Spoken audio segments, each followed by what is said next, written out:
so today we will start with the sandy beach นะคะ the environmental characteristic of the sandy beach เป็นไงคะ where is the sand come from ทรายมาจากไหน where is the sand and in sandy beach come from in the beach come from ทรายมาจากไหนอะไรนะคะจากอะไรนะพี่ From the sea. From the sea? Really? From the sea water? How ข้ามมาได้ไงวะมันมาจากน้ำทะเลไม่ได้นะมั้งมาจากไหน Maybe from coral reef. Yes, from the weathering of the coral reef นะคะส่วนหนึ่งมาจากปะการังอีกส่วนหนึ่งมาจากไหน From land from the weathering process นะคะก็คือการกัดเซาะจากบนฝั่งมาจากไหนอีก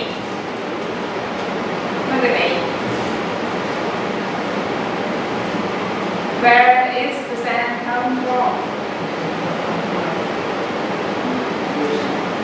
นี่ไง volcanic carbonate from land from weathering process from the volcanic carbonate from the rock นะคะก็คือthe sandy beach always older than rocky beach นะคะ rocky shore นะคะก็คือมันก็จะมาจากการพวกเศษปะการังแตกๆนะคะที่ทรายขาวๆละเอียดใช่ไหมแล้วก็มาจากแผ่นดินที่มันถูกพัดลงมาจากอะไรอีกมาจากหินเพราะฉะนั้นหาดทรายนี่มันก็มักที่จะมีอายุมากกว่าพวกหาดหินนะคะแล้วก็อีกอันนึงก็มาจากพวกภูเขาไฟนะคะมาจากนี้ด้วย the red part of the plankton also form the sand จำได้ไหมครั้งที่แล้วที่เราพูดถึงไดอะตอมจำได้ไหมคะ Diatom is the major plankton นะคะจำได้ไหม which have the skeleton made from the silica นะคะซึ่งอันนี้พอมันตายลงก็กลายเป็นทรายเหมือนกันเพราะว่าทรายส่วนใหญ่ก็เป็นซิลิก้าเป็นซิลิก้า mixed with the calcium carbonate นะคะเพราะฉะนั้นทรายเนี่ยมันก็จะมาจากทั้งสิ่งไม่มีชีวิตก็คือมาจากการกัดเซาะของหินแล้วก็มาจากสิ่งมีชีวิตก็คือไดอะตอมกับคอรัลนะคะ so sand can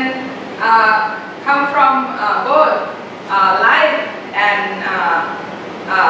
inorganic นะคะ origin like from diatom or coral reef and from the rock นะคะ so the particle size of the sandy beach can vary from below 0.1 millimeter to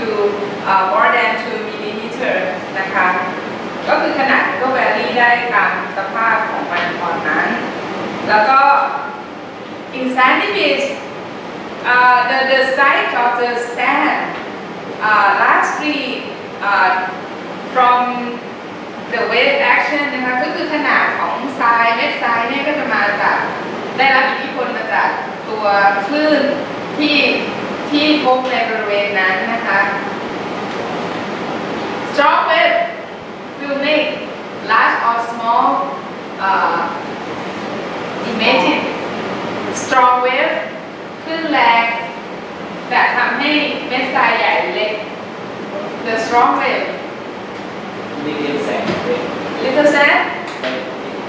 who think strong wave make little sand make smaller sand ใครคิดว่าคลื่นแรงแล้วทรายจะเล็กใครคิดว่าคลื่นแรงทรายจะใหญ่จริงหรือเปล่า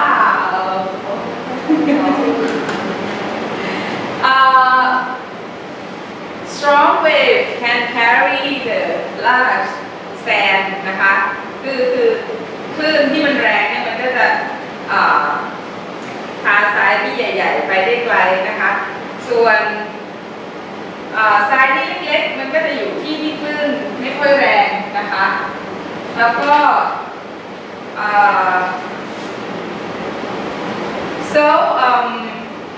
in sandy beach นะคะ it typically have gradual slope หมายความว่าใน gradual slope มันก็ค่อยๆลาดลงไปนะคะ sediment drains and dry out relatively slow นะคะ แล้วก็ yeah because this sand is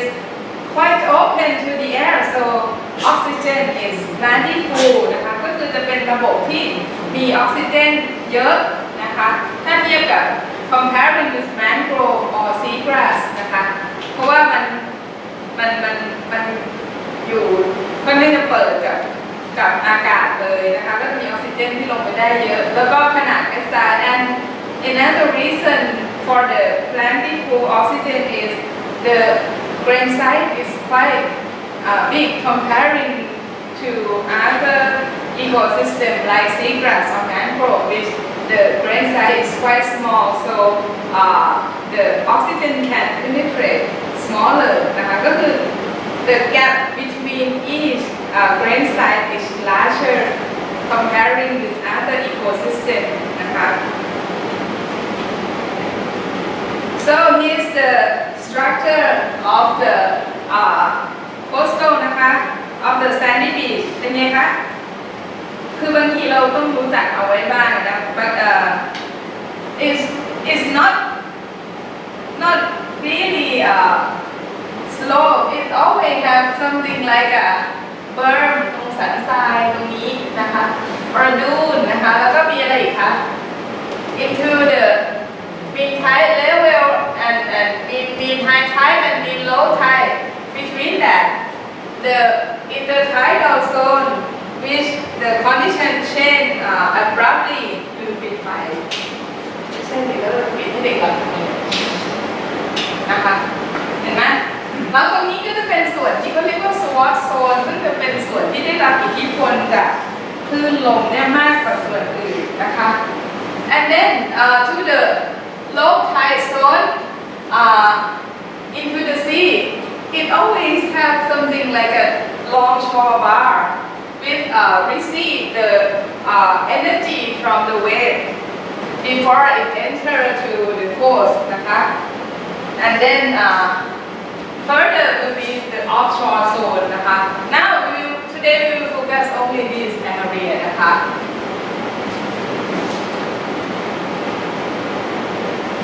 so the berm and dune is the when the wave action over and over again and again it will build up the sand นะคะ up to the far reach of the wave forming a high called berm นะคะ and storm surge wash over the berm and deposit the sediment on the landward dipping the surface it make the dune นะคะ dune คือสันทรายชายหาดที่ remember จำสึนามิที่เกิดที่ภูเก็ตเมื่อปีเท่าไหร่ว่า48ได้ใช่ไหมมันจะมีบางหาดที่มันไม่โดนทำลายไปอย่างที่หาดกระต่ายตรงเนี้ยมันก็จะมีสันทรายชายหาดที่เดี๋ยวพี่ลูกให้ดูมีสันก็คือใช่ and the dune are similar to the other arid environment ก็คือเป็นบริเวณที่บนชายหาดที่มันแห้งเพราะมันเป็นสันทรายขึ้นมานะคะ but it also have more moist and vegetation is common เราก็คือมันจะแห้งกว่าส่วนอื่นที่บริเวณชายหาดแต่ว่ามันก็ยังมีพวกพืชพันธุ์อะไรที่ขึ้นได้อย่างเช่นพวกผักบุ้งทะเลหรือว่าพวกหญ้านะคะ so the importance of the dune is protect the shoreline like during tsunami last tsunami enter in Thailand one of the famous case in Kata in Phuket that beach was protected and not much destroyed from the tsunami because it have a large sand dune นะคะ Another thing I would like you to know is the ripple คืออะไร ripple นะไม่ใช่ nipple รู้ใช่ไหม ripple แปลว่าหัวนมแต่ว่า ripple แปลว่าคลื่นนี่แกอย่าจดว่า ripple แปลว่าหัวนมสิแกต้องจดว่า ripple แปลว่าคลื่น ripple คืออะไรคะ ripple is when the wave come in and come out it will create the rough surface like this นะคะ and what the importance of it on the top of the ripple and in the hole is have different deposition of the nutrient ก็คือบริเวณสันกับบริเวณหลุมเนี่ยมันมีอาหารไม่เท่ากัน so the distribution of the animal on the sandy beach also different between the top of the ripple and the bottom of the ripple นะคะ and when we study the beach we always make the beach profile ใครเคยทำบ้างไหมคนที่เรียนทางด้านทะเลน่าจะเคยทำตอนสมัยเรียนเป็นเด็กเล็ก beach profile คืออะไรก็คือเวลาเราเคยสังเกตนะว่าฤดูกาลในรอบปีในชายหาดจะกว้างยาวไม่เท่ากัน Have you ever explored the character of the beach? One beach along the year it has different shape นะคะ like during winter the beach become narrow and during the dry season the beach become longer so it depend on the coastal process along the year นะคะเป็นอิทธิพลที่มาจากลมฝนคลื่นลมอะไรอันนี้ก็คือตัวแซนดูนที่พูดถึง this is what we call dune นะคะส่วนเบิร์มมันจะลงมาข้างล่างดูนจะมาจากลมแล้วก็ตัวเบิร์มจะอยู่ข้างล่าง so here what we call the berm นะคะมันจะเป็นสันขึ้นมานิดนึงสังเกตแล้วพอเดินตรงหาแล้วทำไมขยะมันชอบมากองอยู่ตรงนี้คือสิ่งที่เรียกว่าเบิร์มนะคะแล้วก็ถ้าเราไปคุยเขี่ยดูเนี่ยเราก็จะเจอสิ่งมีชีวิตเล็กๆตรงนี้เต็มไปหมดเลยนะคะ so here the different zone of the beach like the berm นะคะแล้วก็มีอะไรคะlow tide high tide berm spring tide berm or the strong beach and upper beach นะมันสามารถจะซอยย่อยๆเป็นได้เป็นหลายโซนซึ่งแต่ละสันทรายแต่ละริ้วเนี่ยมันก็จะมีเหตุมาจากตัว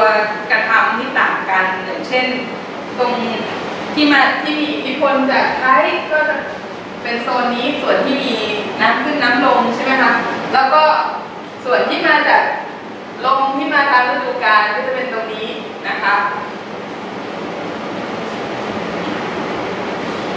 so if you were the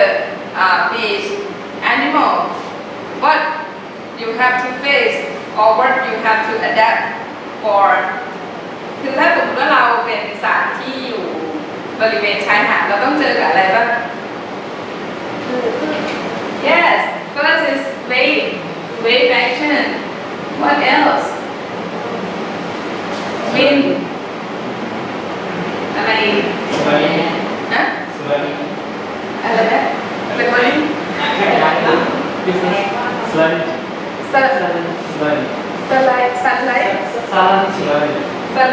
salinity change don't be too fast I can't catch your word salinity and what else แสง light อะไร temperature yes it's come together yes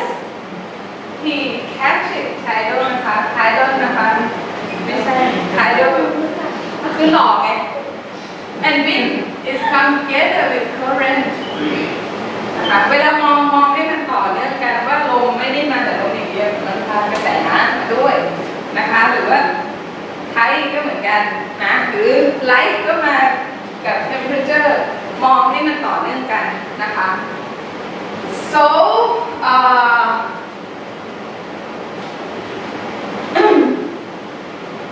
during the day in the intertidal zone ให้จำเมื่อกี้ที่บอกว่าตรงส่วนไฮไทกับโลไทคือส่วนที่เป็น intertidal เนี่ยมันต้องเจอทั้งการเปลี่ยนแปลงทั้งอุณหภูมิแสงนะคะแล้วก็ตัวเวฟด้วยนะคะแล้วก็ is expose the air so the high tide always bring the nutrient and food with it when the tide retreat waste product egg and larvae also taken นะคะ since cause the chain of the organism that live here they have to adapt to the changing environment นะคะเดี๋ยวให้ดูวิดีโอนิดนึง also I have some example นะคะเดี๋ยวให้ดูตรงนี้ก่อนดีกว่า so when you do take a look closer to the adaptation of the sandy beach organism เป็นไงคะ like a little organism that live in the upper tidal ตรงที่ไม่มีน้ำถึงเท่าไหร่ it have to tolerate to the arid to the desiccation มันต้องทนการแห้งในระหว่างวันได้ใช่ไหมคะ or some change their behavior migration like burrow or hide into the sand ใช่ไหมคะ some organism can tolerate to the designate up to 60 or to 90% of water loss บางตัวเนี่ยมันทำให้ทนการสูญเสียน้ำได้ถึง 90% แล้วก็ or some chiton รู้จักตัว chiton ไหมหอยแบดเด็ดอะ some chiton can tolerate to the water loss to 75% นะคะแล้วมันจะทำยังไงมันก็ so they adapt like a hiding into the hole like the crab or the polychaete or stay close their shell นะคะก็คือปิดเปลือก or gathering into the colony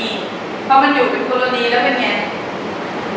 พื้นที่ที่มันจะรับแสงแดดก็น้อยลงใช่ไหมคะ is when it's gathering into colony it will make the shading and protect them from the sun direct sunlight นะคะแล้วมีอะไรอีกmost of them have a thick shell คือมันจะมีเปลือกที่หนาเพื่อที่ว่าจะได้ไม่น้ำมันจะได้ไม่ระเหยจากตัวไปเร็วนะนะคะ It's also have to face with the extreme temperature so it can maintain the heat balance นะคะมันก็มีการรักษาอุณหภูมิในร่างกายของมันได้ด้วยยิ่งถ้าเป็นในเขตเมืองนอกเมืองนาเขตอุ่นอะไรเงี้ยก็เวลาเจอในฤดูหนาวมันก็จะหนาวมากแล้วก็ฤดูร้อนนี่มันก็จะร้อนมากมันก็จะทนได้นะคะ It also have to adapt their respiration นะคะ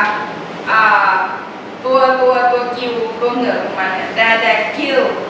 are enclosed in protective cavity นะคะ or some animal reduce their gill and lung not exactly lung นะคะ for can do the respiration in the air นะคะ and during the day they move less to keep their energy นะคะ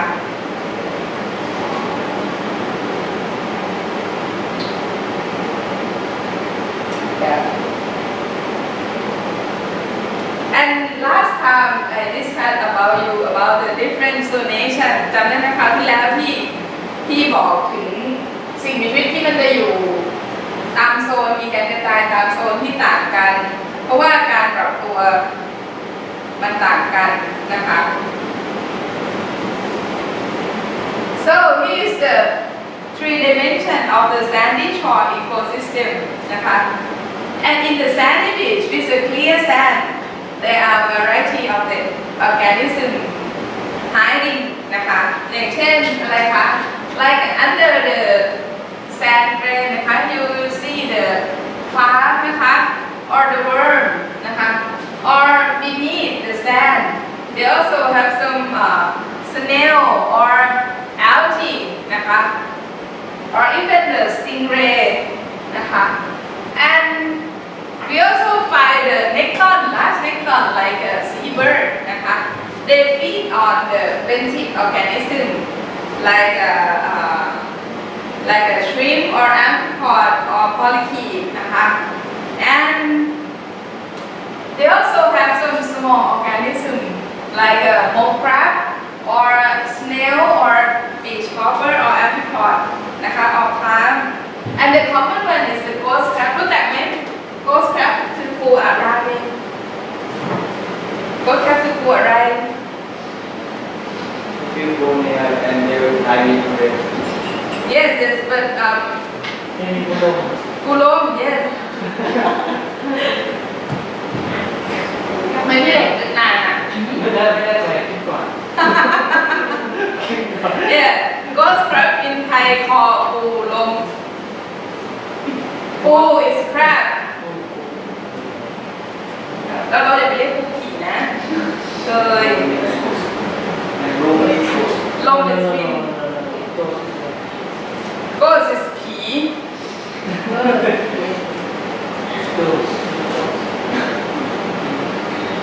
not ผี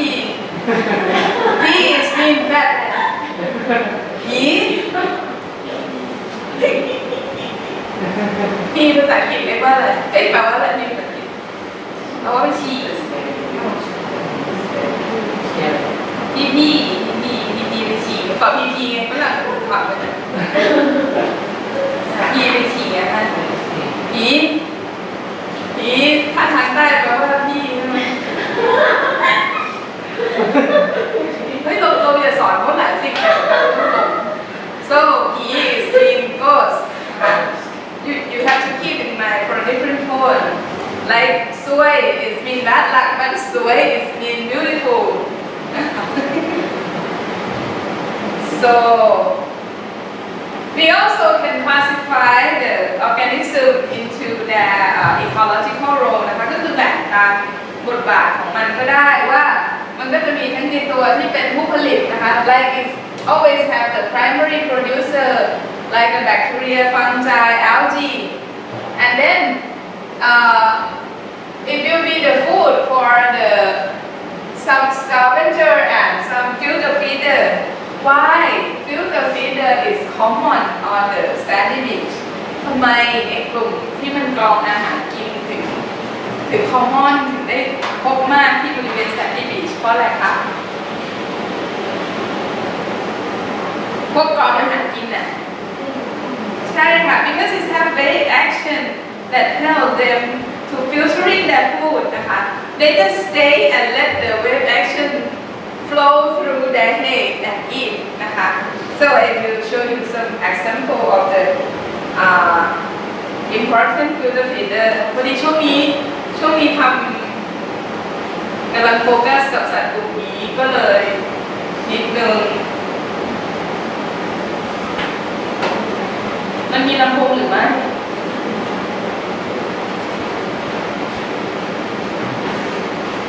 อันนี้ก็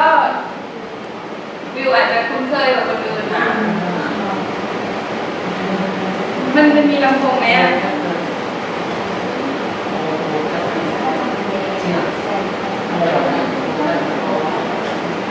เดี๋ยวแป๊บนึงนะเด็กถามวิว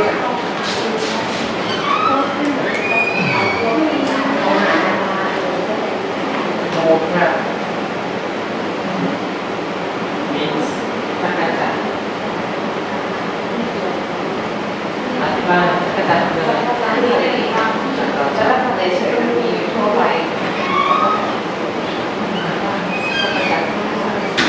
so some of you will see I show the picture of them นะคะจำได้ไหมที่เอารูปมาเลยจำได้แบบที่โชว์รูปให้ดูกันก่อนอ่ะไอ้จักรจันทร์ทะเลอ่ะไหนวะ is the mole crab นะคะ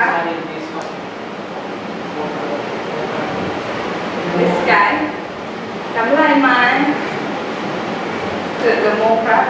จำได้ไหมจักรจั่นทะเลพวกนี้ this is one of the filter feeder animal occupy the sandy beach ก็คือตัวที่เจอตรงบริเวณหาดทรายอย่างเงี้ยที่เป็นตัว filter feeder นะคะ how they live ต่อละคงค่ะ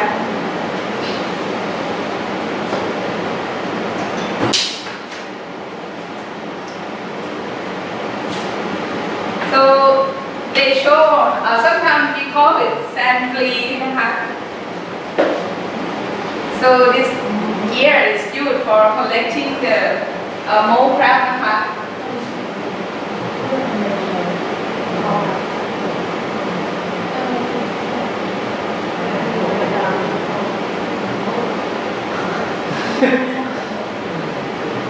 วิธีเดียวกับเวลาเขาคลาดหอยเสียบอะ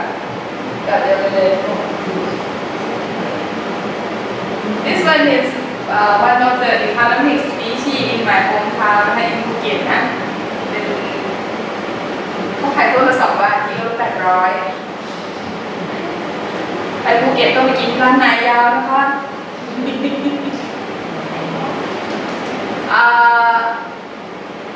so how they live is they live in between the high tide and low tide in the surf zone นะคะ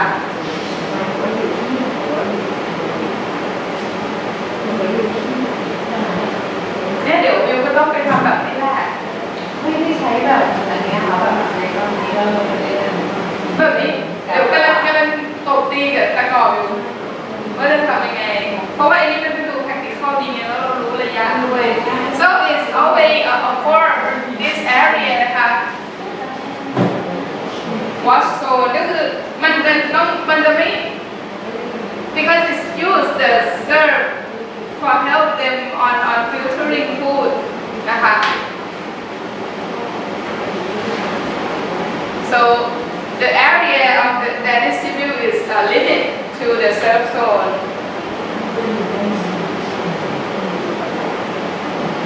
and when you take a tour on the beach นะคะ you see they show their small antenna over the sand นะคะแล้วก็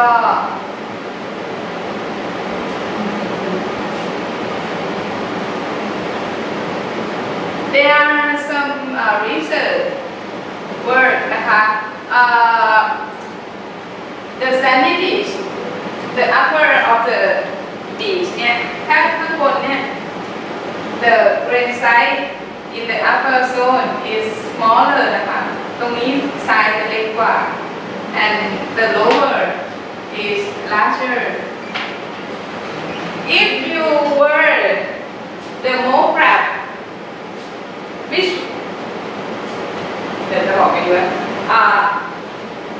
จะชอบตรงไหนถ้าสมมุติว่าพวกเราเป็น if you were the small mole crab which zone that you prefer จะชอบอยู่ตรงไหนมากกว่ากัน if you were the small mole crab which zone that you prefer ใครคิดว่าทุกคนถ้าเป็นตัวเล็กๆจะชอบอยู่ข้างบนหรืออยู่ข้างล่างใครคิดว่าอยู่ข้างบนใครคิดว่าอยู่ข้างล่างไม่ยกมือคืออะไร The smaller mole crab prefer to stay in the upper area and the larger mole crab prefer to stay in the lower area due to the wave action นะคะคือเขาบอกว่าพออยู่ข้างบนเนี่ยโอกาสที่ว่ามันจะพัดพาอาหารมาได้มากกว่าand another reason because the lower have the larger sand grain so the upper is more stable คือตัวเล็กๆมันชอบอยู่ข้างบนมากกว่าเพราะว่าทรายมันเม็ดเล็กกว่าวันทรายไม่เล็กกว่าเป็นยังแน่นกว่าในขณะที่ตรงที่ข้างล่างทรายมันเม็ดใหญ่กว่าเพราะฉะนั้นลักษณะว่าพอคลื่นมาหรืออะไรมาปุ๊บมันก็จะ มีความเสถียรน้อยกว่ามันก็เลยชอบที่จะอยู่บนมากกว่าตัวเล็กนะเพราะตัวใหญ่ก็จะลงอยู่ข้างล่างพวกตัวเมียอะไรเงี้ยนะคะอันนี้เป็นข้อมูลโดยตรงให้วิวเลยนะเราเพิ่งอ่านมานะคะ so it's just the small detail of one example of the animal stay here นะคะ when we talk about the wave action it's always due to the stability นะคะก็คือตัวเวฟเนี่ยมันก็จะส่งผลต่อเรื่องเสถียรภาพของการดำรงอยู่มันก็อย่าลืมว่ามันฝังตัวอยู่ใต้ดินเพราะฉะนั้นถ้าเกิดว่าคลื่นแรงแล้วก็ลักษณะตะกอนไม่เสถียรมันก็ต้องปรับตัวให้อยู่กับลักษณะคลื่นแบบนั้นได้นะคะนี่มันย้อนกลับใช่ไหมยาวมากเลย so I will stop it นะใครอยาก copy วิดีโอนี้ก็มาเอาในบรรปลายนะคะมันมีอันนี้ด้วยนะวิดีโอเด็กเอาไอ้เนี่ยมาทอดมาเจียวกินกับไข่อะดูไว้นะเวลาไปหาก็ดูประมาณเนี้ย so เรื่องมันหายไปแล้วอะตกลงได้แล้วเหรอใครได้ที่มีคำถามไปหามาจากไหนอะเอาไม่ผ่านก็ แล้วสองนี้อาจารย์เขาไปกันมาไม่ไหว ชอบไข่ น่าจะต้องหาอะไรนะ มันจะดูไม่ได้เป็นที่เดียวใครอะ เดี๋ยวกัน แต่ว่าเด็กมันพูดแบบโหดๆนิดนึงนะเด็กเก่งมันชอบคุยแม่ ทำไมสองคนนี้เยอะนะ จะบอกใครนะ ไม่รู้แค่จะ ลืมโหลดมาไม่ใช่หรอ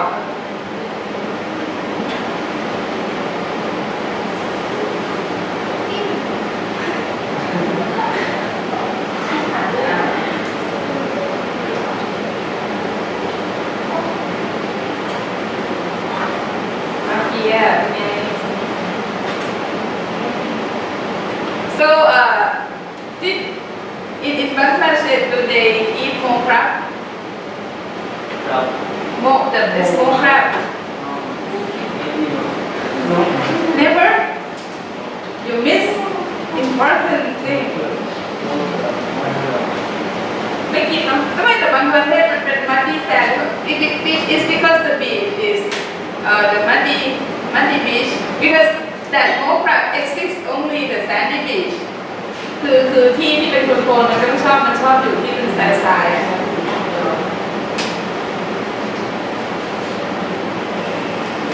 ไม่ดังเลยอะอิชิโกะ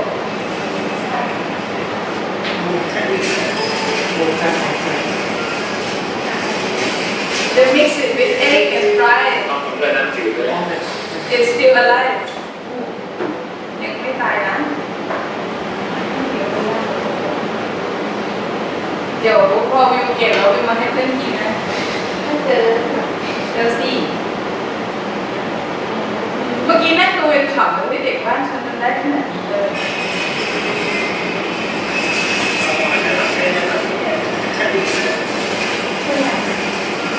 อันนี้เป็นแม่กระต่ายควายตัวใหญ่ This species is Emeritus กำลังออกไข่แดงแล้วไข่แดง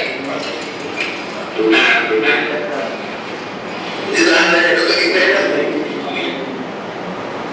เดี๋ยวเรารอมันโหลดกันก็ได้เดี๋ยวระหว่างที่เล่าเลยขอบคุณมากนะต้องไปตลาดใช่ไหม So why they loading and you teach when you tell you everything นะคะ So when you take a look at the berm จำได้ไหมตรงเบิร์มตรงที่ขยะมันมากองๆอ่ะ where is many debris beneath the debris นะคะ There are some many organisms hiding in it like small shrimp no the small the crab นะคะ or the insect นะคะ here insect you see or some mite the red mite นะคะตรง sandy beach มันก็จะมีพวกแมลงอะไรเงี้ยอยู่เพราะมันยังเป็นโซนที่อยู่กับบกใช่ไหม what else here the apricot very lovely funny animal is called sandhopper because it jump นะคะ sandhopper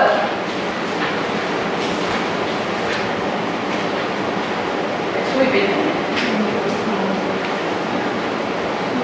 sandhopper or beach flea นะคะ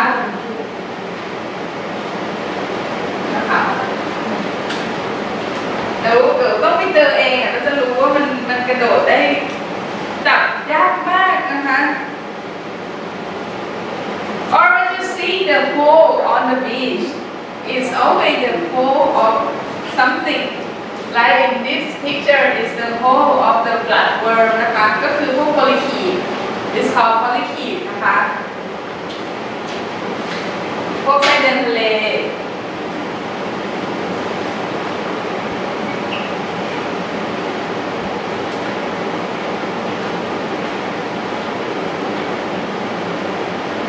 This one is the picture of the mole crab นะคะอันนี้ก็คือไส้เดือนทะเล You see is spread their antenna, their plumose antenna, very antenna for filtering food นะคะ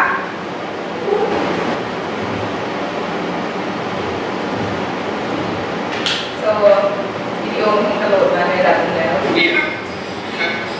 เฮ้ยมึงจะมาแข่งบอลไปแย่งมาแล้วแล้วต้องเร็วนิดนึงครับเร็วตำเนียงเด็กเลยทันเลยอันนี้คือมันโหดนิดนึงนะเด็กมันทอดเป็นเลยand I would like to see another video นะคะตรงที่อื่นที่เป็นแซนดี้บีชกันเดี๋ยวจะค่อยๆแปลให้นะ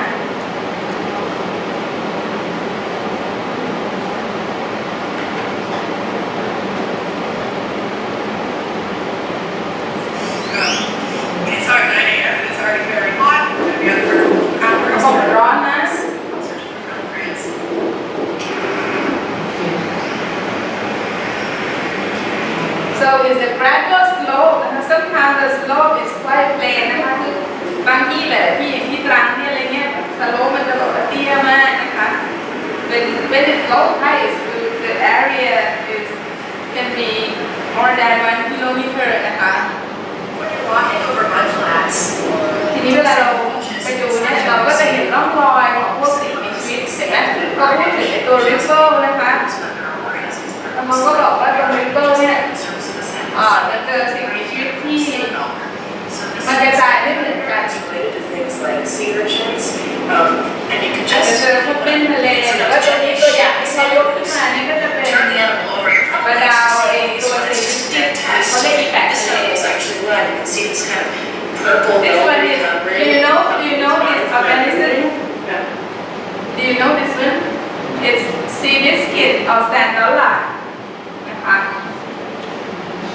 ถ้าอย่าเรียกขนมปังทะเลใช่ไหมฝรั่งเขาเรียกซีบิสกิตเนี่ยต้องเรียกว่าอีแปะทะเลนะคะชื่อไทยมันก็มีนะคะก็คือแซนดอลลาร์ or sea biscuit นะคะ is the same group of the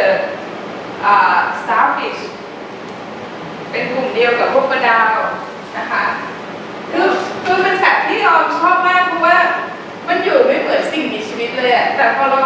ในวิดีโอนี้มันจะโชว์ว่า when we look closer it will show some character of the starfish similar to starfish is the pseudopodia or เท้าเทียมนะคะมันจะมีขนที่ช่วยในการเคลื่อนที่ของมันมันไม่ได้เป็นแบบno it's 2 feet นะคะเป็นเท้าที่ช่วยให้มันสามารถจะขุดฝังดินลงไปได้แบบนิ่มนวลโดยที่เราแบบมันลงไปได้ยังไงนะคะแล้วก็สารหรือที่มีอาหาร ตรงที่หลุมจะมีอาหารมากกว่านะคะ They're hard to see right now. When we turn it over sometimes you can see that a little bit more clearly. So you show the look at the animal, its mouth is in the center, and these rays of spines that are oriented, that helps you figure out that you're actually looking at the mouth. And they're kind of gently moving right now. The animal's a bit irritated with me for flipping it over. And then interesting piercings in the test of the animal called lunules. And it's thought that they help the animal resist lift force as waves crash over it or move over it. It helps the animal prevent itself from being lifted and carried off the sediment. So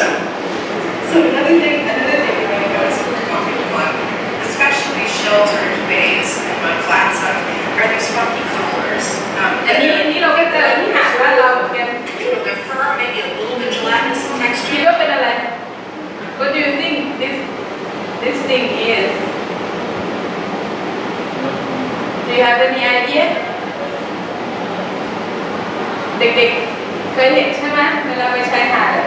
เคยสิเคยไปหาที่ไหนมาบ้าง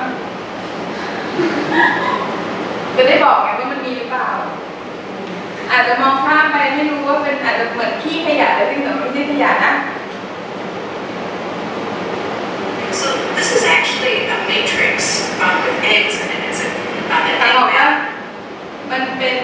matrix of egg of the snail คือเป็นเขาเรียกอะไรว่าฝักของไข่ของพวกหอยรู้จักหอยน้ำพริกหอยตะกายหอยนางชีไหมหอยเดี๋ยวมันจะมีตัวให้ดู It's created by นี่ตัวนี้ big predatory snails and grasses that keep gliding across the sediment to prey. So there's a lot of sand to give it firmness, and then mucus, and lots of eggs embedded in it. So while it doesn't actually look obviously like an egg mass, มันจะวางไข่เวลามันวางไข่เนี่ย of เวลามัน development วางไข่ science. เนี่ยพวกหอยตัวหอยเนี่ยมันจะวางไข่แล้วมันก็ค่อยๆถอยหลังออกมามันก็จะออกมาเป็นแผ่นแบบนั้นนะคะเดี๋ยวให้ดูรูปตัวงูเชียวตัวนี้อร่อยนะอาทิตย์ที่แล้วเราดูแล้วด้วยอาทิตย์ที่แล้วไม่ได้เรียนนี่นะตัวที่เราบอกว่าหน้าตาสวยๆจะเป็นผู้ล่า Okay, so this is the moon snail, เนี่ยตัวงูเชียวนะคะ parent to those egg masses. ของขาว So it's a very ให้มัน smooth, logo's kind of a shell. They have a very, very big foot that they plow through the sand. เวลาไปย่างทะเลก็เก็บมากินได้นะ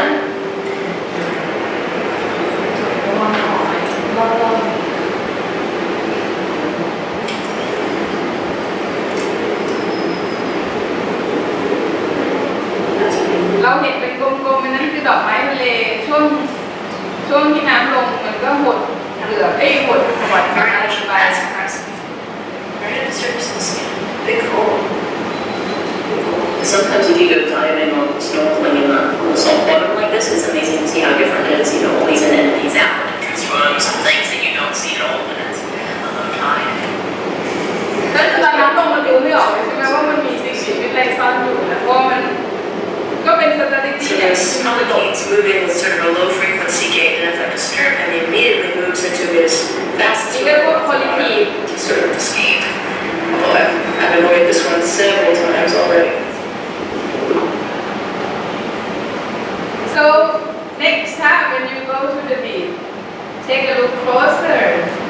into the sand, under the sand นะคะ There are many creatures hiding in it นะคะ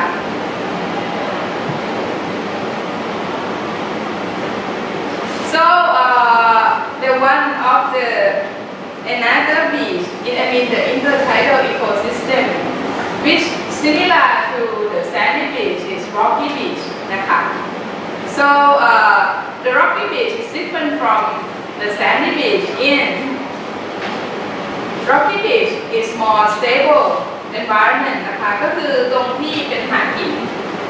รู้จักหาดหินไหมหาดหินบางทีมันก็จะอยู่ใกล้ๆกันนะตรงกลางของหาดจะเป็นหาดทรายตรงหัวเกาะหัวหาดเนี่ยมันจะเป็นหินตรงนั้นเรียกหาดหินนะคะ So the rocky beach provide more stable environment ก็คือมัน จะค่อนข้างจะเสถียรกว่าแล้วก็เป็นไงคะ They have many micro habitats in the rock นะคะมีอะไรคะมี groove มี crevice tunnel in which marine organism can hide นะคะ Rocky beach also similar to the sandy beach in terms of they can divide it into 3 tidal zones depend on how high or low the tide are นะคะ Some organisms that found common in the rocky coastal beach are barnacle, snail, sea urchin, starfish, algae, and very small fish นะคะ Here is the example of the rocky beach นะคะบางทีเนี่ยเวลาเราไปเนี่ยเราก็เห็นมันมีแต่หินแต่ถ้าเราไปคลิกใต้หินเนี่ยจะเจอสิ่งมีชีวิตหลายไฟล่ำเลยตั้งแต่แบบพวกสาหร่ายขึ้นไปเรื่อยๆจนถึงพวกกลุ่มที่มันเกือบจะมีกระดูกสันหลังหรือว่าในซีเอชินคืออะไรคือเม่นนะคะก็คือจะเจอสิ่งมีชีวิตที่มันซุกซ่อนอยู่ตามซอกหินเหล่านั้นนะคะ so it is the common organism that can be found in the sandy beach มีอะไรคะตัวนี้ starfish นะคะ or the sea urchin or this one ตัวข้างบนคืออะไร barnacle คืออะไร barnacle คืออะไรเห็นหน้าเราดูไม่ออกหรอเรียนถูกต้อง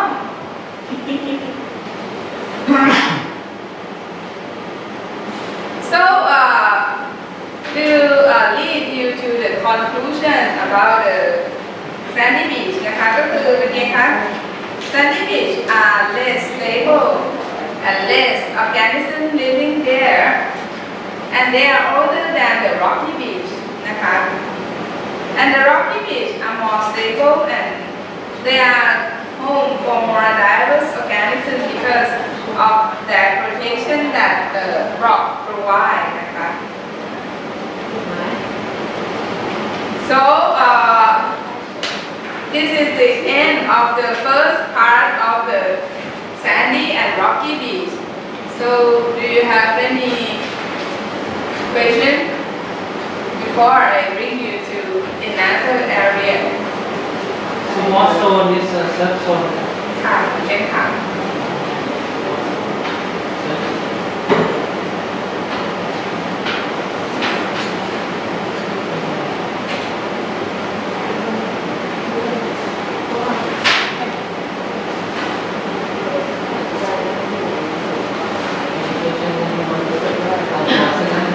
ถ้าไม่ถามผมก็ถามกลับนะเล่น ถามเรื่องการเริ่มต้นในวันหลังเรื่องใหม่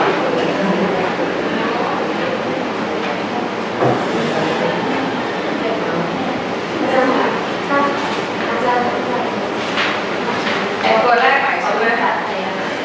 ได้ค่ะ excuse me that I have to explain her in Thai นะคะก็คือเวลาเราดู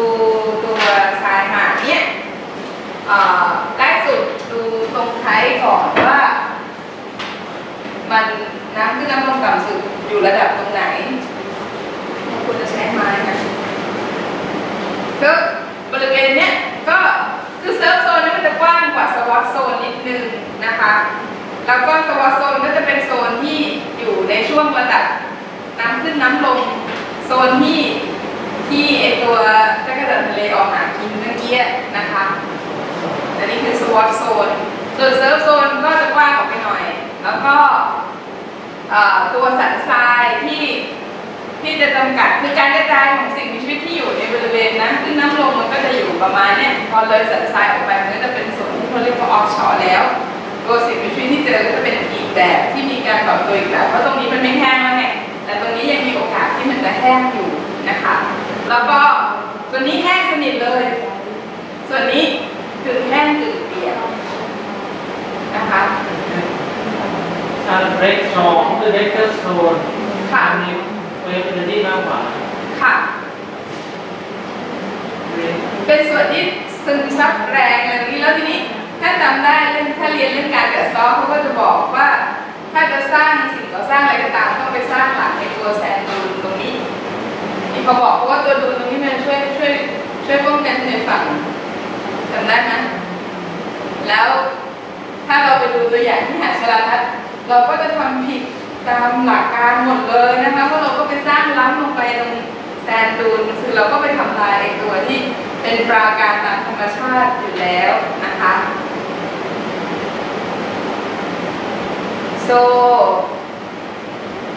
จะไปต่อไหมพี่ปุ้ยเพียงไหมคะคนอื่นได้ แล้วลองชาวบ้านนะ ตรงไหนนะอ๋อก็ตรงนี้ก็จะเป็นสันทรายที่ใต้น้ำตัวนี้ก็จะเป็นตัวที่ช่วยปกป้องชายหาดเหมือนกัน มันเป็นดูนนะ บางทีเขาไม่เรียกแซนดูนเรียกแซนบาร์ ใช่ไหมฮะ แซนดูนอยู่บนบก อ๋อ ประมาณนั้นโอเคเนาะ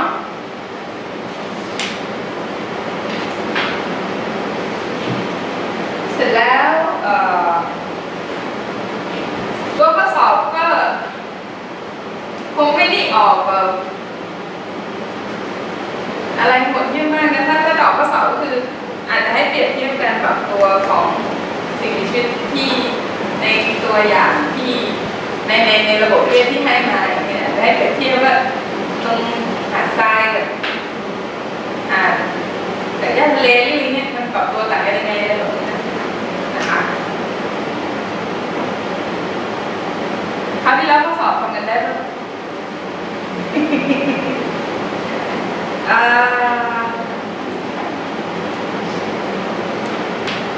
เดี๋ยวนะ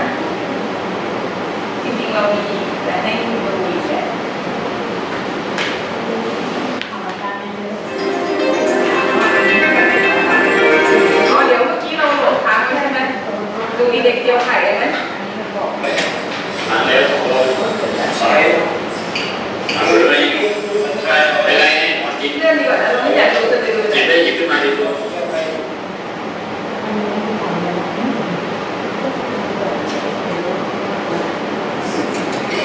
นี่ก็ไข่ระเบิดมันเก่งกว่าชอบเก่งอย่าง เรื่องเอาเลยโอ้ยแบบ ที่เมื่อกี้ตัวเองเก็บมาโดนไม่ได้ออกไปไม่ควรออกไปไม่ได้เลย สำเนียงเสียงเปลี่ยนเลย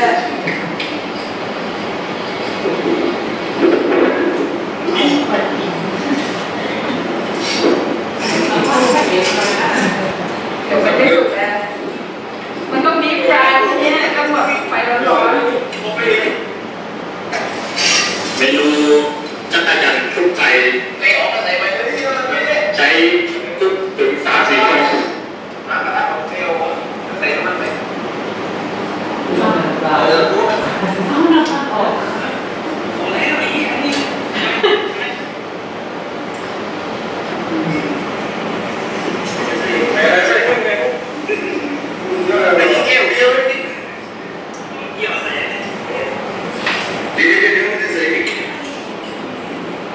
น้ำมันร้อนแล้วไอ้หน้ากระทะออก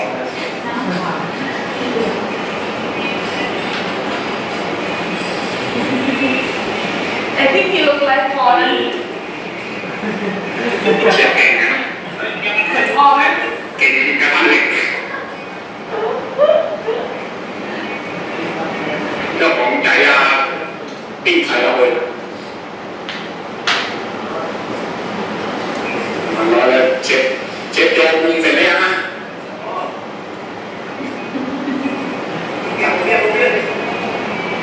เอาลองย้อนด้วยลองย้อนด้วยมาแล้วมา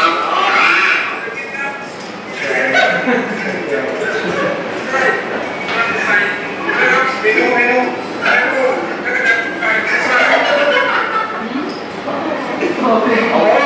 สายคือความรักที่ให้เกิดอาการถูกต้องคิดอยู่เลยนะกำลังคิดว่าหัวใจมา ยังไม่ตายนะไม่ถึงว่า you still alive วันนี้กำลังดิ้นด้านนะ ถุดิบเราสดมาก จะกินไหม ไม่เลย ไม่รู้ว่ามั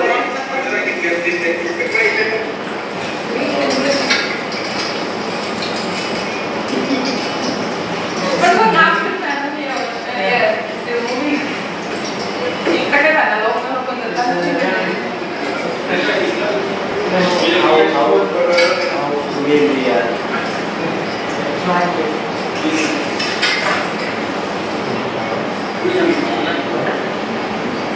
อันนี้เชฟหมอนกำลังวิจารณ์ผลงานของเชฟไก่เชฟไก่ ประมาณนี้แหละนะเดี๋ยวใครอยากดูต่อเดี๋ยวดูเองนะ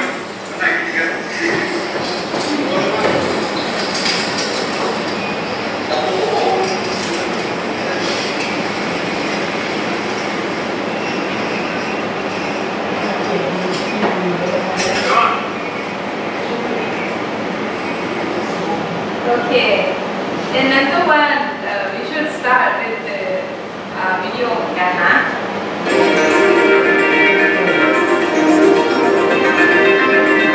When you mix the fresh water of the river with the salt water of the sea, something wonderful happens. As if by magic, a life-supporting habitat is created for hundreds of species of fish, birds, and mammals.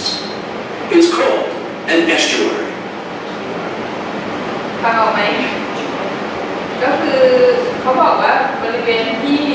น้ำจืดกับน้ำเค็มมาเจอกันเนี่ยเขาก็จะเรียกว่าเป็น estuary นะคะแล้วก็มันก็เป็นที่ที่เป็นที่อยู่อาศัยสิ่งที่หลายๆอย่างเช่นตัวอย่างเป็นรูปมาว่ามีตั้งแต่ bird mammal มี invertebrate มี fish นะคะ This protected body of water, often partially enclosed by reefs, barrier islands, or fingers of land, is ก็คือตัวนี้มันก็จะอยู่ติดกับแผ่นดินที่สุดแล้วก็ด้านนอกก็จะล้อมไปด้วยพวกแนวปะการังหรือว่าพวกหาดทรายอย่างเงี้ยนะให้นึกถึงทะเลสาบของเราก็ได้นะ distinct from all other places on Earth. In fact, it's irreplaceable. For you see, estuaries are the most productive ecosystems on Earth, containing more life per square inch than the richest farmland or deepest forest. There are over 100 estuaries in the United States, which are home to tens of thousands of fish, birds, mammals, unique plant communities, and over 110 million people. ก็คือมันจะเป็นที่ที่มีการใช้ประโยชน์คือเขาบอกเป็น the most productive area เป็นที่ที่มีการผลิตและพอมีการผลิตเยอะแล้วก็มีการใช้ประโยชน์เยอะด้วยนะคะก็จะพบพวกสิ่งมีชีวิตต่างๆมากมายที่เขาก็ยกตัวอย่างที่อเมริกามาใช่ไหมว่าคนก็ใช้ประโยชน์ตั้งแต่มีทำการประมงใช่ไหมคะตั้งเป็นที่อยู่อาศัยหรือว่าเป็นเรื่องของการขนส่งอย่างเงี้ยนะคะ 70% of the entire United States population visits an estuary every year. People and wildlife love estuaries for their many beautiful and diverse habitats, including sandy beaches, fresh and saltwater marshes, rocky shores, shellfish beds, mangrove forests, river deltas, seagrass meadows, and wooded swamps. These special ตรงเอสซูรีเนี่ยมันก็จะมีแฮบิแททที่ประกอบกันเนี่ยหลายๆอย่างคือเอสซูรีจะเป็นภาพใหญ่แล้วมันจะมีแฮบิแททย่อยมีตั้งแต่อะไรคะมีพื้นที่ชุ่มน้ำเป็นรัมซ่าใช่ไหมมีแมนโกรฟนะคะมีตรงที่มันเป็นแม่น้ำเลยนะคะ places are the most popular on Earth, yet not many of their inhabitants or visitors even know what they're called. Many of us, in fact, boat, swim, surf, and fish in an estuary without even knowing it's an estuary. เพราะฉะนั้นคนใช้ประโยชน์อะไรบ้างมีเอสซูรีมีเขาบอกมีตั้งแต่ boating ก็คือล่องเรือใช่ไหม fishing นะคะหรือว่าใช้ประโยชน์เรื่องการท่องเที่ยวนะคะ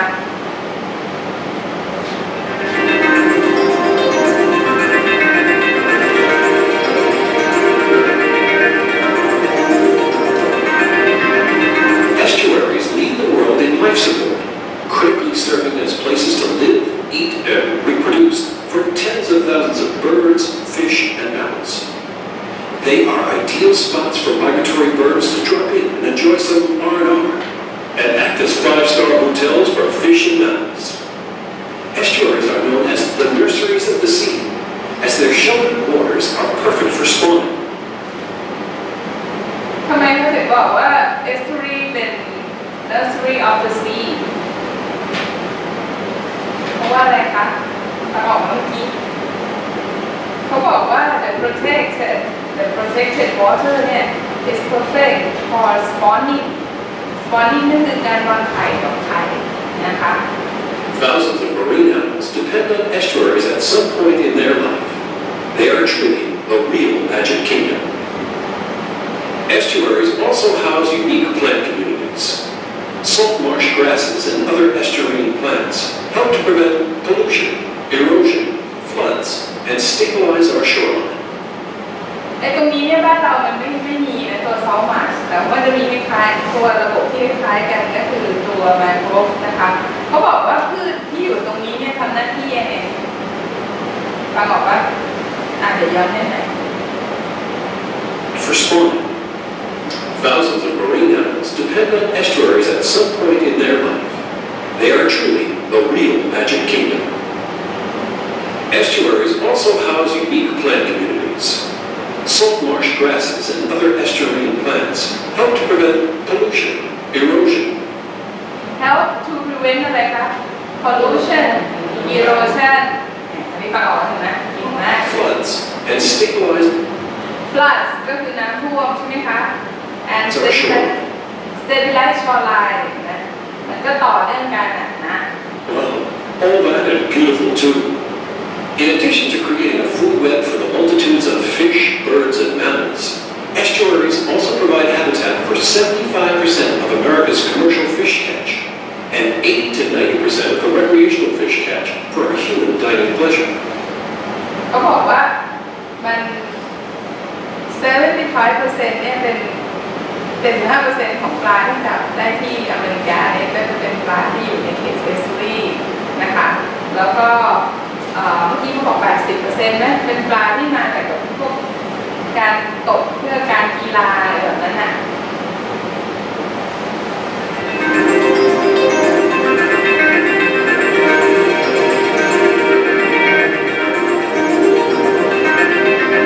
Estuaries are where the environment truly is the economy. Commercial and recreational fishing, boating, and tourism provide for more than 28 million jobs. เมื่อกี้เขาใช้คำว่าอะไรการตกปลาเพื่อการกีฬาเนี่ยเขาใช้คำว่าอะไรฟังออกไหมฟังทันไหม recreation fishing ฟังออกไหมนี่ก็คือเป็นเกี่ยวกับการท่องเที่ยวกันอะไรที่เรียกว่า recreation ของนะคะ And fishing alone generates $111 billion each year. More than $10 billion is spent on recreational boating products and services. Coastal recreation and tourism generate $12 billion annually.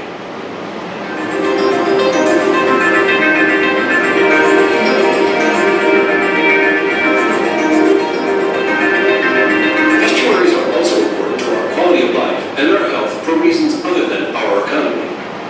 They often serve as the heart of the community, a gathering place for community life, traditions, and celebrations. They are invaluable laboratories for scientists and students. They are the inspiration for artists and nature lovers. Estuaries are national treasures, vital places whose well-being affects our health and the vitality of our communities and economy. They are irreplaceable and must be managed carefully for the mutual benefit of all who enjoy and depend on them.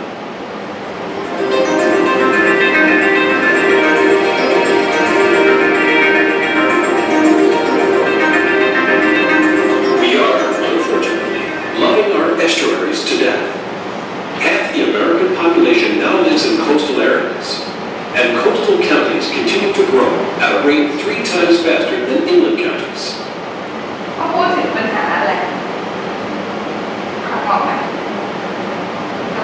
เขาขึ้นมาว่า why we have to protect the estuary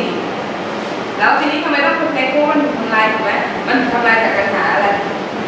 ฟังทันปะ Okay.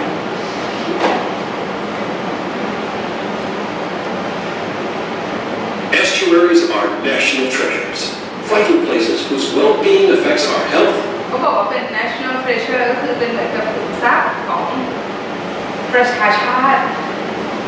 and the vitality of our communities and economy. They are irreplaceable and must be managed carefully for the mutual benefit of all who enjoy and เขาบอก depend. ว่าเราต้อง manage carefully for mutual benefit ก็คือต้องมีการจัดการอย่างระมัดระวังเพื่อที่จะให้ทุกคนได้ใช้ประโยชน์ได้เหมือนกันนะคะ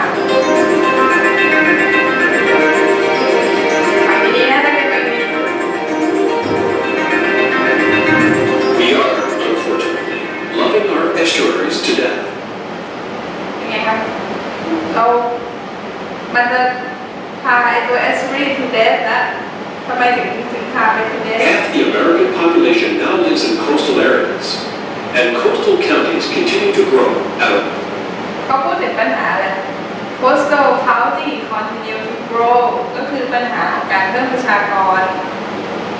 พอเพิ่มประชากรมากขึ้นใช้ทรัพยากรมากขึ้นของเสียมากขึ้น rate 3 times faster than inland counties. แล้วก็เทียบกับ England County ที่ว่าเราโตเร็วกว่าที่อเมริกาโตเร็วกว่าที่อังกฤษประมาณ3 เท่า Our love for these special places called estuaries grows. So does their human population, and thus the demands imposed on these beautiful natural resources. Without proper management, we could kill the very goose that lays the golden egg. อย่างนี้ค่ะ without proper management ใช่ไหมคือถ้าไม่จัดการที่ดีเนี่ยก็จะมีถึง It is the mission of the National Estuary Program to restore and protect America's nationally significant estuaries. So I bring it for like an example idea for understand the estuary นะคะ Today another habitats that I will another two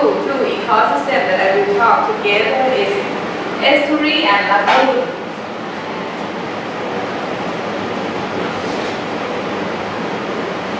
แล้วก็เดี๋ยวถ้ายังไงนะเพิ่มอีกครั้งหนึ่งได้มาวันไหนที่สะดวกกันเพราะว่าของไอ้ coastal oceanography อ้อมสอนเลยนิดนึงช่วยนัดเพิ่มให้หน่อยไม่นานประมาณสัก2 ชั่วโมง2-3 ชั่วโมงพรุ่งนี้เลยเหรอคุณหน้าเช้าได้หรอ estuary and lagoon 2 อย่างนี้ต่างกันยังไง What's the difference between two things estuary กับ lagoon ต่างกันยังไง Lagoon is like a lake but was like open to the sea. But estuary also open to the sea. But surely some rivers, some other channels connected to the sea. เข้าใจไหมทำไมทุกคนไม่เข้าใจพอ Why no one understand you Okay. Small canal connected with Kali. Okay now? It's similar นะ It's actually similar because both are connected to the sea but in a different manner คือพวกทั้ง 2 อย่างเนี้ยก็เชื่อมกับทะเลเพราะฉะนั้นการเปลี่ยนแปลงความเค็มก็เกิดขึ้นแน่นอนนะคะแต่ว่ามันเชื่อมกับทะเลในแบบที่ต่างกันคือจำได้ไหมไอ้คราวที่แล้วที่บอกว่าตัวคือถ้าเป็นเอสซูรีนี่มันจะเชื่อมโดยแม่น้ำแต่ว่าทารากูนเนี่ยมันจะเป็นเหมือนกับว่ามันก็ขนานไปกับทะเลแต่ว่ามีตัวดินตัวอะไรมากั้นไว้อะเดี๋ยวดูรูปเดี๋ยวให้ดูรูป so อันนี้นะคะ both estuary and lagoon connected to the sea but it's different So I will start with what is an estuary นะคะถ้าดูตาม dictionary เนี่ยเขาก็จะบอกว่าlike a water passes where the tide feeds the river current มีคำว่า tide กับ river วิ่งเข้ามาใช่ไหมคะ an arm of the sea at the lower end of the river ก็คือปากแม่น้ำนะคะ or an arm of the sea คือปากแม่น้ำเหมือนกัน or sometimes it can classify based on the organism present like if you find the nipa ถ้าเจอต้นจากเนี่ยก็จะเริ่มเป็นเขตที่เป็นน้ำก่อยแหละก็คือดูตามพวกพืชหรือสัตว์ที่เจอนะคะ So is the semi-enclosed coastal body of water having a free connection with the open sea นะคะก็คือเป็นระบบกึ่งปิดของไอตัวชายฝั่งที่มันเชื่อมโยงกับทะเลใช่ไหมคะ within which the sea water is measurably dilute with the fresh water ก็คือน้ำทะเลกับน้ำจืดผสมกันนะคะ derived from the land drainage นะคะทีนี้ type of estuary มีอะไรบ้างประยอดรู้จักปะประยอดพวกแกไม่ดูสารคดีกันบ้างเลยเหรอจอร์จคือทานน้ำแข็งนะคะแล้วก็มันมีหลายแบบ Barbude estuary นะคะ estuary produced by the tectonic process นะคะหรือว่า Drow River Valley นะคะอย่างเช่นตัวเทคโทนิกก็ตัวเรื่องการเปลี่ยนแปลงของแผ่นเปลือกโลกแล้วก็ทำให้เกิดเป็น estuary or the barrier island นะคะ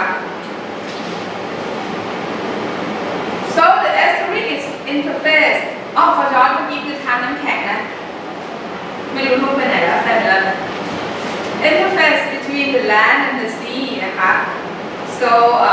the character of the estuary is unique due to the geomorphology, climate and biodiversity นะคะ so it's also can call the bay or lagoon นะคะ so here's the example of the popular estuary นะคะอย่างเช่น Chesapeake Bay ที่มันมีการใช้ประโยชน์แล้วก็ทำโรงงานอุตสาหกรรมทำอะไรมากจนกระทั่งมันต้องมีงานวิจัยอยู่ตรงนั้นมากเพราะว่าคนใช้ประโยชน์เยอะมีมลภาวะเยอะจนมันมีjournal เป็นของตัวเองอ่ะสำหรับตีพิมพ์งานที่วิจัยตรงนั้นเลยอะไรอย่างเงี้ยนะคะ so the estuary is the environmental factor that vary in estuary is the salinity เป็นไงคะมันก็เปลี่ยนแปลงตามฤดูกาลตาม tide it's vary by the season the tide นะคะ and so the salinity will affect to the organism the osmosis of the organism and also the stratification นะคะสองอย่างนี้คืออะไรตัวนี้ก็คือ osmosis ก็จะเกี่ยวกับเรื่องการไหลเวียนเลือดภายในร่างกายของมันใช่ไหมส่วนนี้ก็คือการรักษาสมดุลของมันเพราะว่าถ้าน้ำเค็มมันก็ลอยตัวได้ง่ายกว่าแต่ว่าถ้าน้ำจืดก็ลอยตัวได้ยากกว่าใช่ไหมคะ so salinity often vary longitudinal or horizontal and vertical in estuary and it can be a challenging environment for the biota ก็คืออย่างที่บอกว่ามันก็จะเป็นปัจจัยที่สิ่งมีชีวิตที่อาศัยอยู่ที่เอสตูรีเนี่ยมันต้องปรับตัวนะคะ so where is the estuary found in the world ก็เจอในทั่วโลกเลยนะคะที่มีแม่น้ำไหลลงนะคะแล้วก็ it's important in terms of the estuary area is the heavy human settlement นะคะ so there are reported that around 32 largest cities in the world and 12 are located on at estuary ก็คือเมืองใหญ่ๆในโลกเนี่ย32เมืองเนี่ย22เมืองเป็นเมืองที่อยู่ตรงปากแม่น้ำจะสังเกตเมืองหลายๆที่ก็เป็นเมืองหลวงด้วยนะก็คือเป็นเมืองท่าแล้วก็เป็นเมืองหลวงนะคะ so I give you the homework นะคะ next class I will ask you about this fourth term นะคะ the anoxia hypoxia นะคะ the eutrophication the geomorphology and the resident time นะคะ is the important terms to understand the estuary and the human threat นะคะก็คือทั้งหมดนี้มันจะเกี่ยวกับเรื่อง estuary แล้วก็เกี่ยวกับเรื่องการทำความเข้าใจ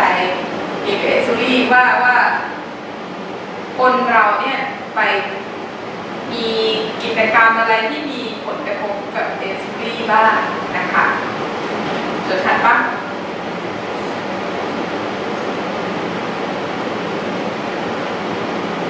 มีใครรู้จักคำไหนบ้างไหม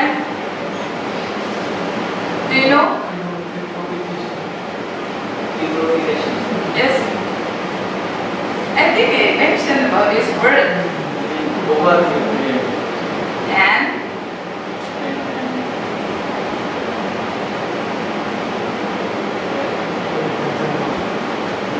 like when is high concentration of nutrient นะคะ what will happen high productivity ถูกไหมก็คือพอมีสารอาหารเยอะมากๆมีการผลิตมากๆ so it will lead to what high productivity is always good Not always. อะไรนะมอนอะไรนะใช่ก็คือมันก็พอมัน is if it's too much it's bad นะคะก็คือมันก็จะกลายเป็นอะไรคะ become a kind of pollution นะคะ because of they produce a more อธิบายยังไงวะin the eutrophication condition it will lead to the pollution because of lower oxygen when is much productivity it means there are many plankton or plankton bloom and then it's consume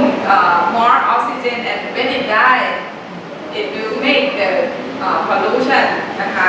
And oxygen also for Yes. decomposition. yes something like that so you got the answer for one term แล้วนะ you have another 3 term for your homework นะ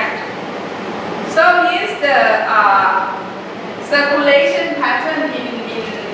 in the I give the example of the Chesapeake Bay นะคะก็คือ in the river when the river go through the ocean นะคะ it's not exactly go directly because the river of fresh water is lighter than the sea water เป็นไงคะ sea water always under the fresh water and it will act like a small circulation or we call the mixing like this นะคะ and the degree of the mixing is depend on the current from the river and the sea นะคะก็ลักษณะของไอตัว mixing ตรงนี้เนี่ยแต่ละที่จะไม่เหมือนกันขึ้นอยู่กับตัวกระแสน้ำ and another one that affect the mixing is the slope of the estuary นะคะซึ่งเราสามารถจะแบ่งตัว we can classify the tidal by the mixing นะคะ like the well mix เป็นไงผสมกันดีเลยน้ำความเค็มแบบไม่แยกชั้น or the stratification ก็คือน้ำมันมาเป็นริ่มไม่ผสมกันเลยไอ้ตรงนี้ก็คือจะเป็นในที่น้ำไหลช้าแล้วก็น้ำก็จะผสมกันไม่ค่อยดีนะคะ or weakly stratified if you measure the salinity by the depth you will find the character of the salinity like this นะคะก็คือมันก็จะเป็นริ่มน้ำเค็มเข้ามาอย่างเงี้ยแต่ตรงนี้คือผสมกันได้ไม่ค่อยดี or the strongly stratified นะคะ รงนี้มันก็จะแยกชั้นชัดเจน or the well mix is no layer of the different salinity นะคะ so the mixing is inhibited in the estuary and it's not only mix the salinity but it's also bring the oxygen into the water column นะคะคือการกระบวนการผสมที่เกิดขึ้นในเอสตูรีเนี่ยไม่ได้ผสมให้ความเค็มมันเท่ากันอย่างเดียวแต่ว่ามันก็พาเอาตัวออกซิเจนเข้ามาด้วยก็คือมันก็จะเป็นกระบวนการที่สำคัญของเอสตูรีนะคะแล้วก็it's also bring the nutrient นะคะ from the land to the sea นะคะเพราะฉะนั้น and in this area the nutrient is high นะคะ ในเอสตูรีเนี่ยเป็นที่ที่มีอาหารเยอะเพราะว่ามันอยู่ใกล้ฝั่งไงแล้วก็what the nutrient come from nutrient มาจากไหนมาจากดินถูกต้องจากกระบวนการไหนล่ะเล่นแฮงแมนอะไรอ่ะขึ้นต้นในตัวนึงละ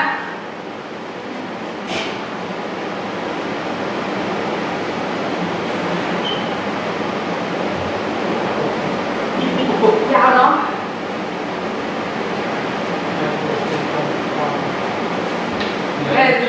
What? Land? Yes, it come from land, but come from what activity? ขึ้นได้แล้วนะเอาไปดูฮะต่อไปถามว่าเลยนะตัวต่อไปตัวอะไรไม่บอกตัวที่อ่ะ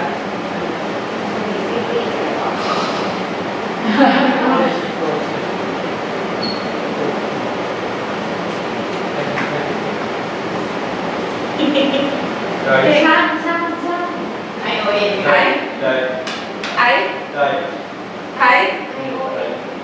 ION ไทยคือไทย TID ไทยเลยเหรอ T เลยนะ เริ่มค่ะช่างได้ไหมคะ TION TION โอ้ยเก่งๆมีสิทธิ์นะมีสิทธิ์นะ ไม่ใช่อ่ะไม่ใช่อ่ะไม่ใช่ช่างนักขนาดไหนเดี๋ยวเราต้องไหนเยอะนะ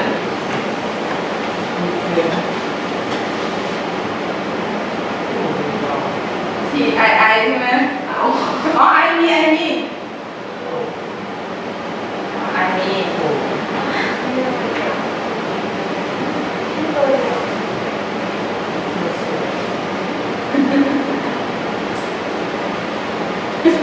มี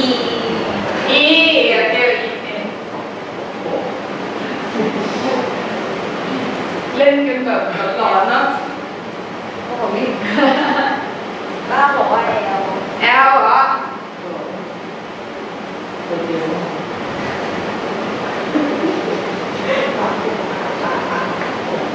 ได้อยู่นะ yes I mean that ไอ้นั่นจะโอ้โห translate มา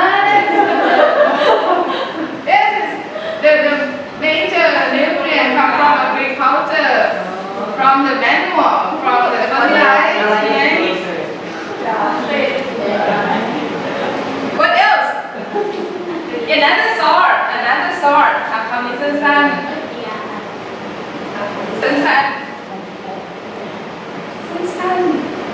another source major source of the nutrient หิวเม่นเลยเหรอเดี๋ยวนะดูก่อนนะพอดีเดี๋ยวมัน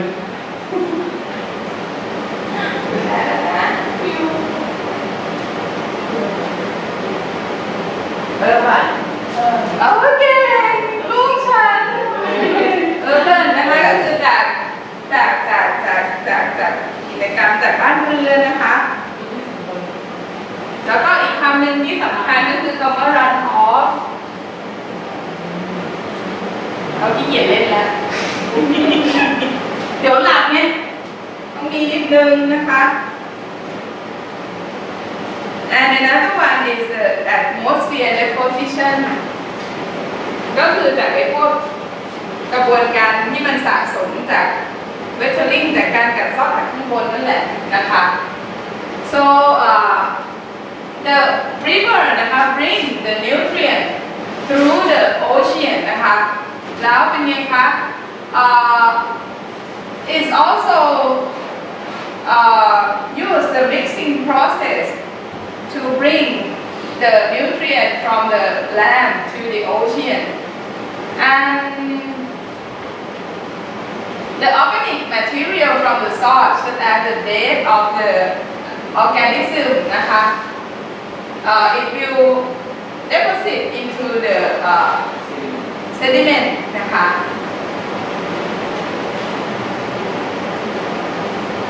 so it's increased the production in the surface water but is result in the oxygen deplete at the depth นะคะก็คือตัวกระบวนการผลิตที่เกิดขึ้นในSUV เนี่ยมันมีนิวเทรียนต์เยอะอยู่แล้วแล้วก็มีปริมาณแสงเยอะเพราะว่ามันค่อนข้างตื้นแต่ว่าเป็นไงคะน้ำมันแยกชั้นเพราะฉะนั้นตรงข้างล่างเนี่ยจะมีปริมาณออกซิเจนที่ต่ำสิ่งมีชีวิตที่อยู่ใน SUV ก็ต้องปรับตัวให้เข้ากับตรงนี้ให้เข้ากับการที่มันมี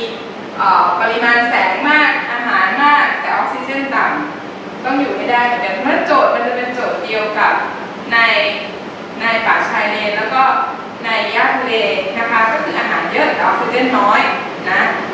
ความเค็มก็เปลี่ยนเพราะฉะนั้นเวลาเราจะดูเรื่อง adaptation เนี่ยเราจะต้องดูโจทย์ที่มันจะต้องปรับตัวตรงนี้นะ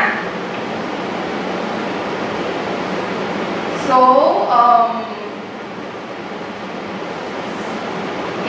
I show you already นะเรื่อง stratification นะคะ so what is the importance of the stratification of the different layer of this Very mixing of nutrients. yes and what else ความสำคัญของการศึกษาตรงนี้ why we have to study the stratification of particular S3 ทำไมเราต้องศึกษาว่าลักษณะการแยกชั้นของน้ำนี่เป็นแบบไหน because different mixing or different character show the is the important character of the S3 นะคะแล้วก็ if is high strong stratified like this the oxygen level is lower than the well mixed area นะคะเพราะฉะนั้นตรงที่น้ำแยกชั้นมากๆเนี่ยออกซิเจนที่พื้นนี่จะต่ำกว่าแล้วก็ and also the nutrient is always lower than the well mixed area ก็คือตัว mixing อย่างที่บอกตัว mixing มันพาออกซิเจนกับพาสารอาหารขึ้นมาเพราะฉะนั้นถ้าที่มันแบบแยกชั้นเนี่ยออกซิเจนกับอาหารก็จะต่ำนะคะ so ไม่รู้เห็นสไลด์มั่วตัวกี่วัน let me bring you to the lagoon นะคะถึงมือกันแล้วกัน and the sedimentation source นะคะตัวตะกอนที่มาจากชายฝั่งก็จะมา is also come from land from the urbanization and watershed นะคะแล้วก็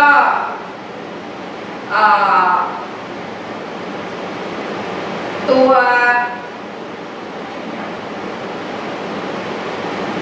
Here show the sediment plume นะคะ extend well out into the large water body is an example of the Mississippi River sediment plume. What is the importance of the sediment plume? ตัวตะกอนที่มันพาออกมาเนี่ยมีความสำคัญยังไง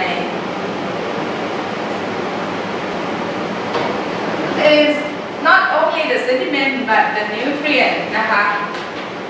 So this area that have the sedimentation like this become the some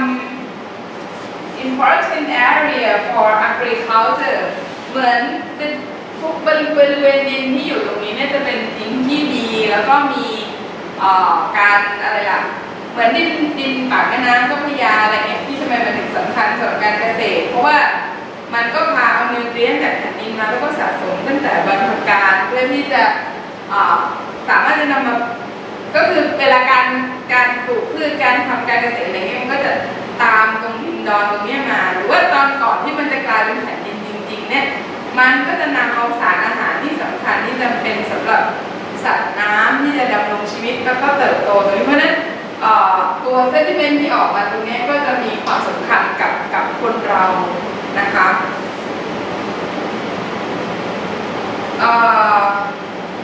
so is the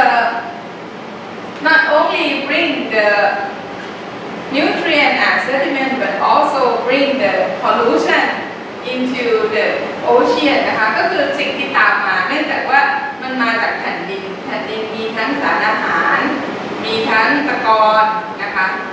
แล้วก็ถ้าสมมติบนนั้นมีการใช้ประโยชน์มีการตั้งโรงงานอุตสาหกรรมมันยิ่งมากขึ้นสิ่งที่มันพาออกมาก็จะเป็น pollution ด้วยนะคะ so is bring the nutrient bring the unhealthy system sediment bring the toxicant นะคะ so what human drop into the river is come back to us นะคะก็คือสิ่งที่เราปล่อยทิ้งลงไปในแม่น้ำเนี่ยสุดท้ายแล้วมันก็กลับมาหาเรานั่นแหละ because like the high nutrient lead to the algal bloom แล้วเป็นไงคะ algal bloom lead to the low oxygen low dissolved oxygen and poor water clarity นะคะ and then it will lead to the fish shellfish and other marine organism stress นะคะก็คือสัตว์น้ำก็เป็นไงคะสุขภาพไม่ดีหรือว่าไม่แข็งแรงใช่ไหม and also the toxicant is also enter into the organism body and then human consume it again bring back what we drop into the river นะคะ so let me bring you to the lagoon นะคะ lagoon ต่างกับ estuary ตรงที่อย่างที่บอกแหละ estuary มันมีน้ำเนี่ยแต่lagoonมีแม่น้ำพาลงแต่lagoonเนี่ยบางทีมันอาจจะเป็นแค่เหมือนกับมีคันดินอะไรจำได้ว่าที่มันมีไอตัวเบิร์มไอตัวแซนดูนขึ้นมาบางครั้งไอตัวบางครั้งไอตัวเนี้ยตัวลองชอบาร์เนี่ย sometimes is deficit and is higher and it prevent the sandbar is higher and prevent the connection between these two areas and this area will become lagoon บางครั้งการเกิด lagoon ก็คือมาจากการที่ตรงเนี้ยมันสูงขึ้นมันสะสมจนสูงขึ้นเรื่อยๆคือให้นึกถึงว่าพอคลื่นมันซัดมาอย่างนี้แล้วมันม้วนกลับตรงนี้มันหมดแรงพอดีมันก็เลยขุดตรงนี้ขึ้นมาให้กลายเป็นสันทรายแล้วถ้ามันทำไปนานๆเรื่อยๆเนี่ยตรงนี้ก็จะกลายเป็นlagoonก็มีบางที่ที่เกิดขึ้นแบบนี้เหมือนกัน so the lagoon is different from the lagoon no need the river นะคะ and it's commonly parallel to the sea ก็คือส่วนใหญ่มันจะขนานกับทะเลในขณะที่ถ้าเกิดว่าเป็นเอสซูรี่มันก็คือจะตั้งฉากแล้วมันไหลลงทะเลไปเลยแต่lagoonเนี่ยมันจะขนานนะคะแล้วก็so it is the definition of the lagoon นะคะก็คือ a coastal lagoon is a shallow coastal body of water separated from the ocean by a barrier มาจากไหนก็มาจากไอตัวการสร้างสันทรายเมื่อกี้ตัวแซนบาร์เมื่อกี้ก็ได้หรืออาจจะมาจาก coral reef ก็ได้จำได้ไหมที่เราถึงไอตัวการ develop ของ coral reef ที่มันเป็น flipping reef ก่อนแล้วเป็น barrier reef จนกระทั่งไอตัวแผ่นดินมันถูกกัดเซาะจนหมดแล้วก็กลายเป็นลากูนก็ได้เหมือนกันนะคะจำได้ปะ it can be the barrier can be the reef like this you remember this picture นะคะ or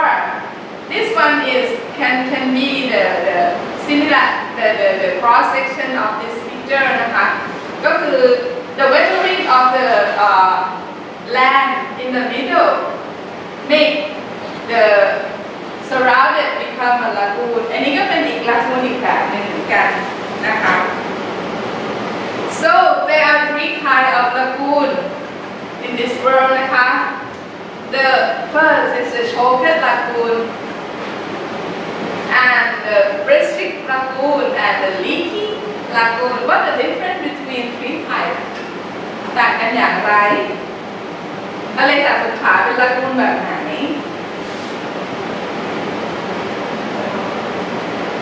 It's different in terms of the entering of the sea water นะคะตรงโชเกนเนี่ย it has only one channel ก็คือมีทางเข้าทางน้ำเข้าทางเดียวในขณะที่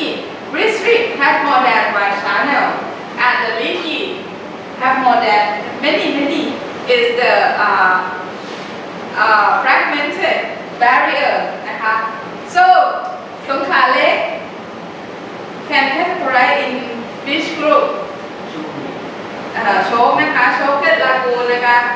แล้วทีนี้ตัวสงขลาเล็กอ่ะมันเกิดจากตรงนี้ว่า the development of the สงขลาเล็กนะคะ imagine is the Gulf of Thailand shoreline นะคะรู้สึกว่าเราน่าเกลียดจังเลยข้างมัน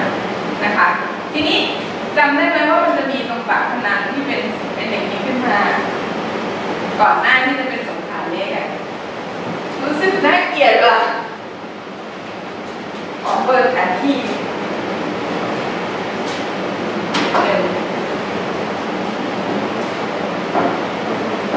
คือตัวสันทรายที่ทำให้เกิดไอตัวปากพนังไม่ใช่สิแหลมตะลุมพุกขึ้นมาเป็นสันทรายเดียวกับที่ทำให้เกิดแนวทะเลสาบสงขลา